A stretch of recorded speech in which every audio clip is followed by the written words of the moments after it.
ఈరోజు ఈ సభ చూసి చెప్తున్నాను, ప్రపంచంలో ఉన్న మీ స్పందన చూసా, రాష్ట్రంలో రాజకీయం మారింది. ఈ తుని అందుకు సాక్ష్యం. ఇది ప్రారంభం మాత్రం, ఇది సునామీగా మారుతుంది. ఈ సునామీలో వైఎస్ఆర్ కాంగ్రెస్ పార్టీ అడ్రస్ గల్లంత అని చెప్పి మరొకసారి మీకు తెలియజేస్తున్నా.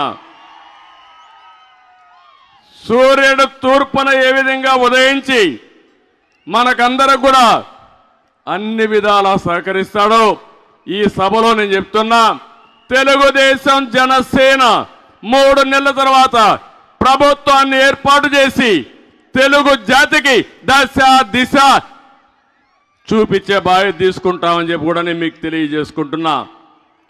ఒక్కసారి చూస్తే ఒక విజనరీ, ఆ రోజు కాటన్ మన దేశస్థుడు కాదు, బ్రిటన్ నుంచి వచ్చాడు, పరిపాలించడానికి వచ్చాడు, దోచుకోవడానికి వచ్చారు, కానీ మానవత్వంతో పనిచేశాడు. ధవళేశ్వరం బ్యారేజ్ కట్టాడు. ఈ జిల్లా మొత్తం ముఖ చిత్రమే మారిపోయింది.